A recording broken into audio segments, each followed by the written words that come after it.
है ज़ियारत गाह मुस्लिम को जहानाबाद भी उस करामत का मगर हकदार है ബഗ്ദാദ് भी.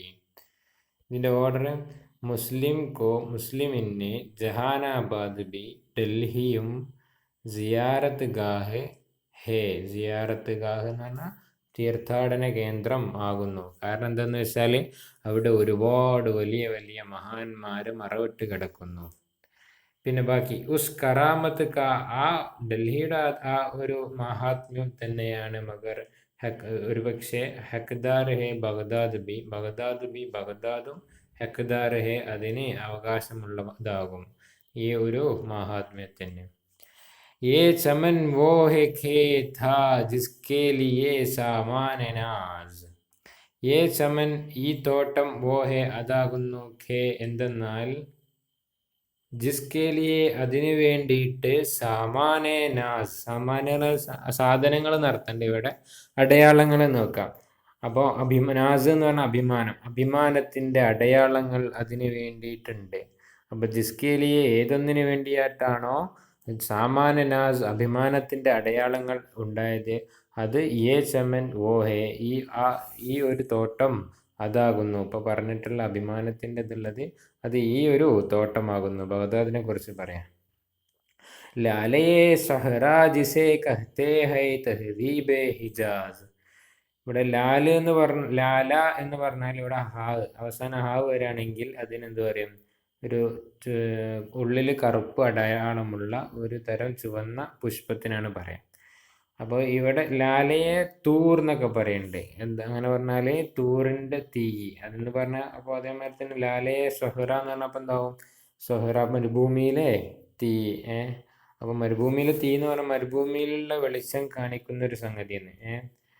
അപ്പോൾ ലാലയെ സൊഹ്റ ജിസേ കഹ്തേ ഹൈ തഹ്ദീബെ ഹിജാസ്. ഇത് ബഗ്ദാദ് എന്ന് പറഞ്ഞാൽ അത് മരുഭൂമിയിൽ വെളിച്ചം കാണിക്കുന്നതിൻ്റെ തീയാണ്. ജിസെ അതിനെ പറയുന്നു കഹ്തേ ഹൈ പറയുന്നു തഹ്ദീബെ ഹിജാസ് ഹിജാസിൻ്റെ സംസ്കാരം എന്ന് നമുക്കതിനെ പറ്റി പറയാം. സംസ്കരണം തഹ്ദീബ് എന്ന് പറഞ്ഞാൽ. ഖാക്ക് ഇസ് ബസ്തി കി ഹോ ക്യൂങ്കർ നെ ഹംദോഷെ ഇറം. ഖാക്ക് ഇസ് ബസ്തി കി ഈ മണ്ണിൻ്റെ ഈ ഗ്രാമത്തിൻ്റെ ഖാക്ക് മണ്ണ് ഹോ ക്യൂങ്കർ നെ ഹംദോഷെ ഇറം. ഇറം എന്ന് പറഞ്ഞാൽ ശദ്ദാദിൻ്റെ സ്വർഗം. അപ്പോൾ ശദ്ദാദ് എന്ന് പറഞ്ഞാൽ ഹൂദ് നബിയുടെ കാലത്തുണ്ടായിരുന്ന ഒരാളാണ്. ശദ്ദാദിൻ്റെ ചെറുപ്പത്തിൽ അവരൊരു കപ്പൽ യാത്ര നടത്തുന്നുണ്ട്. വളരെ ചെറിയ കുട്ടിയായ സമയത്ത് ശദ്ദാദും ശദ്ദാദിൻ്റെ ഉമ്മയും യാത്ര ചെയ്തിരുന്ന കപ്പൽ തകരുകയും അങ്ങനെ ശദ്ദാദിൻ്റെ ഉമ്മ തൻ്റെ ചെറിയ കുഞ്ഞിനെ പിടിച്ചൊരു ചെറിയ പലകയിൽ ഇങ്ങനെ അള്ളിപ്പിടിച്ചിരിക്കുന്ന സമയത്ത് അത് അസ്രായേൽ വന്നിട്ട് ഉമ്മയുടെ റൂഹെടുത്ത് പോകും. അങ്ങനെ ഒരു കുട്ടി കടലിൻ്റെ കരക്കടിയുന്നു. അങ്ങനെ കുട്ടിയെ ഒരു ഗ്രാമത്തിലെ വലിയ ധനാഢ്യൻ ഏറ്റെടുക്കുന്നു. അങ്ങനെ കുട്ടി വലുതായി വളരെ വലിയ വളർത്തച്ഛനേക്കാൾ വലിയ കുറുക്കുകയും എല്ലാവിധ സാധാരണ ധനികന്മാർക്കുണ്ടാകുന്ന ആ ഒരു അച്ചടക്കമില്ലായ്മയൊക്കെ ഉള്ള ഒരാളായി. അതോടുകൂടെ തന്നെ നാട്ടിലെ വലിയ ധനാഢ്യനായി അവസാനം ആ നാട്ടിലെ രാജാവായി. അങ്ങനെ അവസാനം ഹൂദ് നബി അലൈഹി സ്വലാമിൻ്റെ സതുപദേശങ്ങളോ മറ്റൊന്നും കേൾക്കാൻ ഇവരാരും തയ്യാറായില്ല. എല്ലാവിധ അഹങ്കാരികളും ഇദ്ദേഹത്തിൻ്റെ പിറകിലുണ്ടായിരുന്നു. അങ്ങനെ അവസാനം ശദ്ദാദ് തീരുമാനിക്കുകയാണ് ഭൂമിയിലൊരു സ്വർഗം ഉണ്ടാക്കാൻ. ഇതിൻ്റെ മുഴുവനായിട്ടുള്ള കഥ നിങ്ങൾക്ക് ഞാൻ PDF ഇട്ടിട്ടുണ്ട്, ടെലഗ്രാമിൽ വായിച്ചു നോക്കാം. അങ്ങനെ സ്വർഗത്തിൻ്റെ എല്ലാവിധ വിശേഷങ്ങളും ശദ്ദാദിൻ്റെ സ്വർഗത്തിൻ്റെ എല്ലാവിധ വിശേഷണങ്ങളും അതിൽ കൊടുത്തിട്ടുണ്ട്. ഒരുപാട് രത്നങ്ങൾ, സ്വർണ്ണങ്ങൾ, വെള്ളികളെല്ലാം ഒരു 12 വർഷം എടുത്തു എന്നുള്ളതാണ് ഭൂമിയിൽ എനിക്ക് ഹൂദ് നബി അലൈഹി സ്വലാം പറയുന്ന പോലെ ഒരു സ്വർഗം എനിക്ക് ഭൂമിയിൽ ഉണ്ടാക്കണമെന്ന് ശദ്ദാദ് എന്ന രാജാവ്. അങ്ങനെ എല്ലാവിധ 12 വർഷത്തെ പണികൾ കഴിഞ്ഞു. അവസാനം എല്ലാവരും കാത്തിരിക്കുകയാണ് അതിൻ്റെ ഉദ്ഘാടനത്തിന് വന്ന് രാജവീതിയിലെല്ലാം രാജാവ് നീണാൾ വായട്ടെ എന്ന് പറഞ്ഞാണ്ട് എന്ത് ചെയ്യുന്നു? ശദ്ദാദിനെ സ്വീകരിക്കാൻ ആൾക്കാർ വന്ന് നിൽക്കുകയാണ്. ആ സമയത്ത് ഷദ്ദാദ് വരുന്നു. ഷദ്ദാദ് വന്ന് ഷദ്ദാദിൻ്റെ സ്വർഗത്തിൻ്റെ ഏതൻ്റെ അടുത്താണ് അവർ ആ തോട്ടം ഉണ്ടാക്കിയത് എന്നാണ്, ഒരു സ്വർഗം. അങ്ങനെ രാജാവ് ഷദ്ദാദ് ആ വാതിൽ തുറക്കാൻ വേണ്ടി തുറന്നു. അങ്ങനെ അതിലേക്ക് കടക്കാൻ വേണ്ടി ഒരു കാലെടുത്ത് വെച്ചില്ല. അപ്പോഴത്തേനും ഷദ്ദാദ് അവിടെ മരിച്ചു വീഴുകയായിരുന്നു. അസ്രായേൽ വന്നിട്ട് അവനെ റൂഹ് പിടിച്ചു. അങ്ങനെ ഒരുപാട് കാലങ്ങൾക്ക് ശേഷം ബഹുമാനപ്പെട്ട നബി സല്ലല്ലാഹു അലൈഹി വസല്ലം തങ്ങളുടെയൊക്കെ ശേഷം മുആവിയ റളിയല്ലാഹു അൻഹുവിൻ്റെ കാലത്ത് ഒരു സ്വഹാബി, അദ്ദേഹത്തിൻ്റെ പേര് അബ്ദുല്ലാഹിബിൻ ഖിലാബത്ത് എന്നാണ്. അപ്പോൾ അദ്ദേഹമാണ് ഒരുപാട് കാലങ്ങൾക്ക് ശേഷം അദ്ദേഹത്തിൻ്റെ ഒരു ഒട്ടകം മരുഭൂമിയിൽ നഷ്ടപ്പെട്ടു.